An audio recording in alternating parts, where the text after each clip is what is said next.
Messieurs, dames, bonjour. Alors, on est dimanche, hein.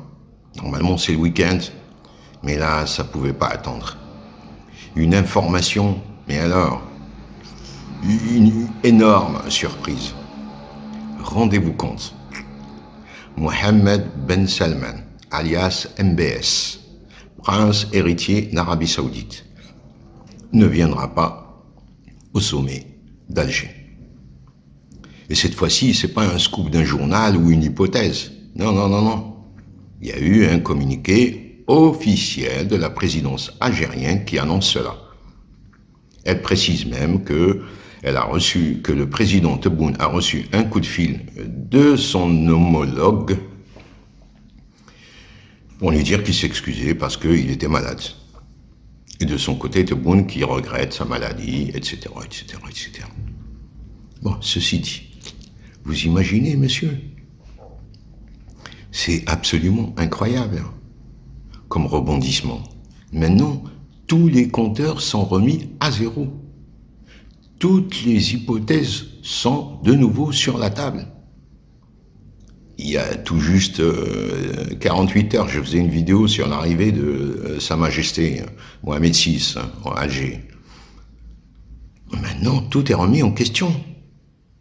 Surtout, sachant bien entendu les relations intimes qui existent entre MBS et Mohamed VI, mais surtout, encore une fois, que le ministre des Affaires étrangères, Bourguiba, avait été dépêché il y a à peine une semaine pour remettre une lettre de Sa Majesté à MBS. Et déjà à l'époque, quand il a remis la lettre, tout le monde se posait la question, qu'est-ce qu'il pouvait y avoir d'écrit là-dedans? Certains ont dit qu'il y était allé pour soutenir l'Arabie Saoudite au niveau de son bras de fer avec les USA. Mais bon, ça devait être juste collatéral. Enfin, vraiment, là, toutes les questions se posent. Bien entendu, tout le monde a saisi l'importance de cette information. Tous les journaux titrent là-dessus. Aussi bien les journaux marocains qu'algériens. J'ai pas eu le temps de vérifier pour les autres. C'est que il y a déjà des mois que l'Algérie se démène pour ce sommet. Elle a fait toutes les concessions possibles et imaginables. D'ailleurs, rappelez-vous, il y a une année, elle annonçait carrément que qu'il allait avoir une discussion sur le Front Polisario. Bien sûr, ça a été éludé dès le premier coup. Et puis, elle a insisté pour essayer de faire de son sommet le retour de la Syrie au sein de la famille arabe. Ça aussi, ça a été sacrifié. Et là, je vous avoue que je sais pas trop. Ces dernières semaines, ça y est, tous les journaux algériens titraient « C'est le grand retour diplomatique de l'Algérie sur la scène internationale ». Que ça allait être le sommet, l'Emchemel, la réconciliation, qu'il allait y avoir une participation record. Eh bien, tout cela est remis à l'eau.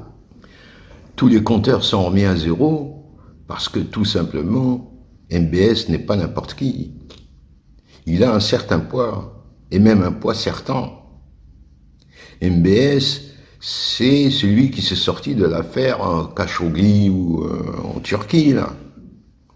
MBS, c'est le monsieur qui a révolutionné l'Arabie Saoudite, hein, avec toutes les avancées concernant les femmes, les concerts, etc., etc., etc. Et surtout, très récemment, MBS, c'est celui qui est arrivé à tordre le bras à Biden, en voulant maintenir sa souveraineté sur la décision des prix du pétrole. Donc voyez-vous, quand une personne de cette stature s'absente d'un sommet pareil, ce n'est pas rien. La question à présent se pose pour tous les autres rois et émirs.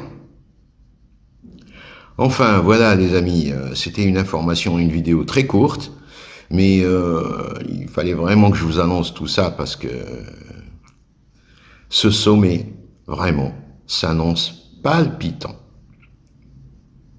L'Algérie voulait en faire un sommet extraordinaire. Je crois qu'il est déjà extraordinaire. Allez, sur ce, messieurs, je vous dis à ciao et à la prochaine.